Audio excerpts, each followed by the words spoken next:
Hello, everybody, and welcome to another episode of Pinch of Salt, where we'll be breaking down all 10 NACL teams in the 10 days leading up to the NACL regular season. We finally made it to the end, Hawk. The Challengers League starts tomorrow, and we have what our audience suggested is our number one team in the LCS Challengers League here for 2024, and that, of course, is FlyQuest Challengers. They finished second place in the regular season last summer, faltered a little bit towards the playoffs. They had the reigning MVP Masu, who is now playing for their LCS team, and they have gone through some pretty significant changes, but still stand on top of the leaderboard. Take a look at the roster that they have here today. Yeah, and Grapes, they are swinging for the fences this season. Yet again, FlyQuest, they are being early season power ranked very, very high. I know it was the case in 2023 as well, and it didn't always pan out for them in the playoffs. It felt like they sometimes fell apart, but yet again, this roster incredibly stacked for FlyQuest. Surdy in the top lane, Shaden, Quad, Sajed, and Chime, all new faces to this organization. Three of these players, Grapes, that I'm just going to start it off with your highlight. We're playing at an LCS level, I think it's fair to say, at the end of last year with two new developmental pieces, one of them being imported from Korea in Quad, another LCK Challengers mid, and then Sajed, a prospect straight out of the NACL qualifiers. I mentioned how Fear was really the only major team taking a risk on qualifier talent. Well, FlyQuest, gonna be another one, Grapes. Yeah, we'll get into Sajed a little bit more, but I want to talk first about the maybe more memorable pieces, more recognizable guys that you would see here on FlyQuest Challengers, and of course that being Surdy, Shaden, and Chime. Two of them played in the LCS last split, Shaden on Evil Geniuses and Chime on TSM. Now finding their way here, and Surdy was reportedly on the verge of getting signed to an LCS team alongside Shaden to the Evil Geniuses main LCS roster before, of course, they were disbanded. So I think it is fair to say that these are players that a lot of people would likely have expected to see in the LCS, and make no mistake, these guys are LCS level. Shaden, although he had his struggles at times in Challengers, some high highs and some low lows, was a very, very strong player in the the season when he finally got his chance to play for Evil Geniuses. And I think Chime was low key like a top six at least support in the LCS for TSM, even though that team never really went anywhere in terms of their regular season performance. And of course, we all know what happened with Surdy and how he dominated the second half of Challengers League last split for EG. These guys this is the best core I think that can exist, just based off of like the pieces that could potentially be available. Hawk, do you remember when we did that episode of Salty Runback where we were like building kind of like a dream team of like ex-LCS players coming together? This is close to that in terms of people that this is the Licorice Speak a team light, where it's two players that should have been in LCS this split and probably would have performed in it, now playing together. And we got to talk more about this top side.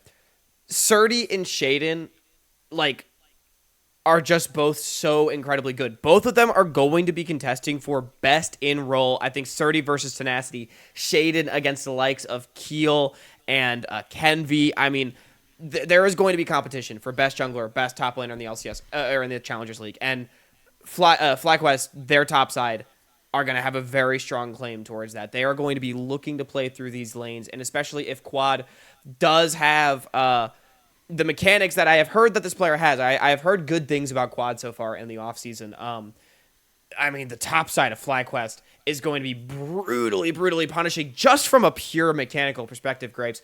And then you add in this bottom lane. I like how you gave the shout to Chime. Such a great veteran support to be pairing alongside what is a developmental ADC. I think, you want to talk about sticking to a formula of development, 2 developmental pieces, 3 veterans.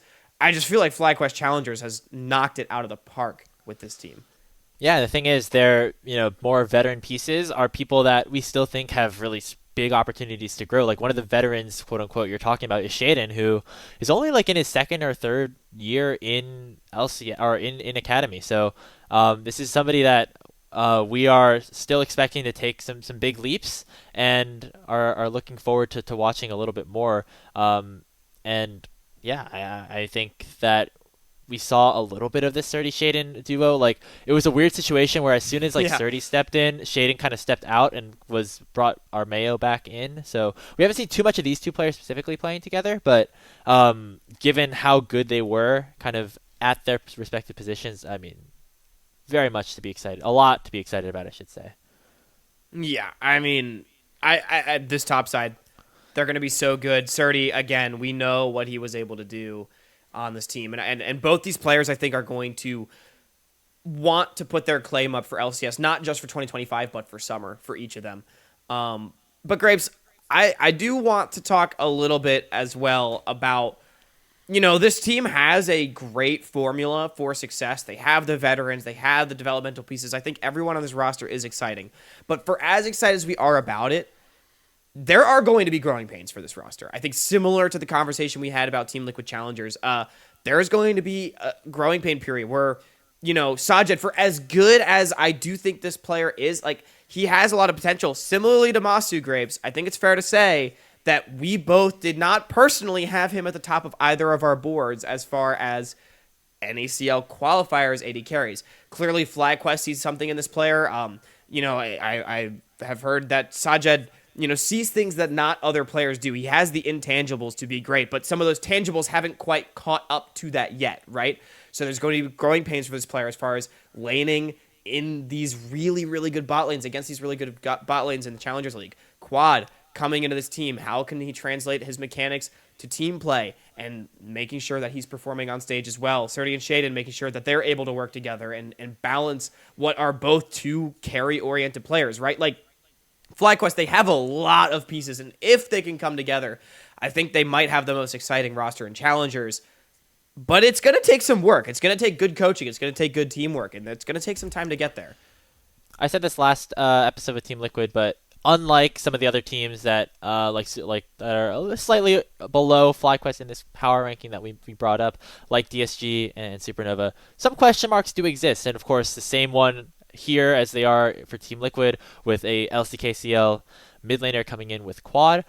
Again, I gotta say I haven't watched too much, so I can't speak on that just yet. But I can talk about Sajed, who of course was in the NACL qualifiers last year. This guy was with Lit Esports for all of spring and most of summer. Of course, was unable to play that second qualifier and the promotion tournament due to some disciplinary reasons. But this guy, very high mechanic 80 carry. Team fought really, really well. I thought had some of the best team fights in the league alongside Chaye, who is the support who played alongside him for most of that split.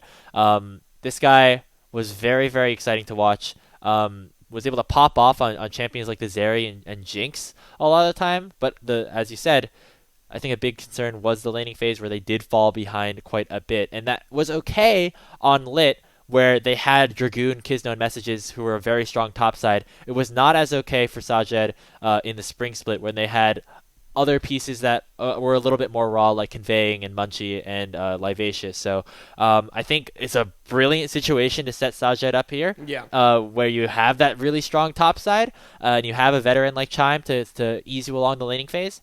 We'll see if that kind of ends up being the case again, because like Masu, as you kind of alluded to, Sajed is kind of on that very fast trajectory where he had one good year in the qualifiers in Tier 3. He actually played jungle back in 2021 or 2022, I think, with like this team called Nameless Randoms. Yeah.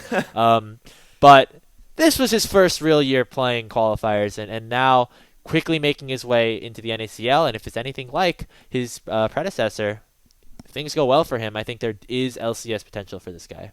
And I think based on the track record that we know that FlyQuest has with talent scouting and development, as well as just like the pedigree of the other three players that we feel like we can expect greatness from on this team, Grapes, I think for both of us, there's not a doubt that this FlyQuest team will be great. It just is a matter of how long will it take for them to become great. They might come out the gate week 1 and stomp the league. That would be fucking crazy. Probably not. It might take some time. And so also if we're looking at like this is a regular season power ranking, right? Where are they going to finish after regular season? I do think FlyQuest, that is going to be their biggest obstacle, is their own development. How quickly can they come together as a team? How quickly can they unleash Sajed and Quad? How quickly can the rest of the map bond together and really create something special here? Yeah, I am very excited to watch this team. I think they are once again like Team Liquid, that example of having the veterans plus the rookies, but maybe even to like a bigger extent where the veterans are very exciting and the rookies are more rookie in a way, with Sajed coming in instead of somebody like Keel or Kim down, where on Team Liquid they kind of would match up. But what do you think that like FlyQuest is going to be better, stronger than TL, because they both have like those 2 to 3 LCS level players, and then they have a couple of like question marks. Maybe we just answer this. Maybe we just answer this question in terms of the. Should we rate them? I guess not higher, but lower or just right? Right? Are they first place? Because do I think that should be better than TL? Yes, because I don't think TL. I don't have TL this high because Graves, and I have FlyQuest as just right. I think that this team is power ranked correctly by the community. I think this team is going to be brilliant. It's just a matter of how long it's going to take. And I hope that they're able to sort out the growing pains and make things happen. I think I have him first as well, but it will take some, like some steps being taken, of course, by their big carries, the rookies in those carry roles, and if they're able to deliver, because I think they are put in a very good position with these 3 other players, but yeah, there is a chance that something falls apart. Obviously, Sajed was very good in qualifiers and impressed specifically at the EG Combine, but that of course was just 1 year, and you never know kind of with these players. But I think the FlyQuest track record, as you said, is good, and they have set up a very exciting roster. I think that they are kind of in that first place range. I think our community got this right. Yeah, I would agree. And again, just to circle back to your question, in context of like, do I like what this team has done developmentally as opposed to like any other team? I do. I think that FlyQuest has made investments for themselves that do make sense. And literally the only way I can see this going wrong is if they just scouted wrong. But I generally will give a team like this the benefit of the doubt as far as the quality of scouting is concerned. But Grapes, we've made it. We have all 10 gone over all 10 of our teams. Anything to say to the people, as we are now only a day away. Challengers League starts tomorrow. I'm ready. I'm ready to buckle in and get going. We're going to have our first full episode of 2024 released tomorrow, so make sure to check that out before the LCS does begin. Probably around the same time as these episodes have been going out, sometime in the morning Pacific time, just to make sure everyone's locked in and ready before you got your full slate of League of Legends served to you this weekend. And I'm really excited to get back into this one. What do you say? We're going to do some power rankings as well ourselves, just so we get into the action as well. I mean, we've been talking about these teams in the context of our power rankings the whole time. I feel like we've just been teasing the people. What do Hawk and Graves, how would they power rank each of these teams? We've been saying higher, lower, hotter, colder, but we got to put our money where our mouth is, I think. And yeah, man, the season starts tomorrow. Salty Runback Season 2 starts tomorrow. You're not going to want to miss out on that, because Grapes, we have so many things to talk about. We have finally made it to the beginning of Season 14 here in North America. Challengers League going to be back and better than ever. Immediately following opening day of the LCS on LCS_Challengers on Twitch. Don't miss out. 2 best of 3s, fearless draft to start off everything. And if you don't think that FlyQuest should be at the very top of the power rankings, you can take it with a pinch of salt and let us know on social media at Salty Runback Pod. But we've still got more salt coming. Stay tuned tomorrow for our first episode of the season, as well as the Challengers League. I've been Hawk. That's been Grapes. See you all for the season.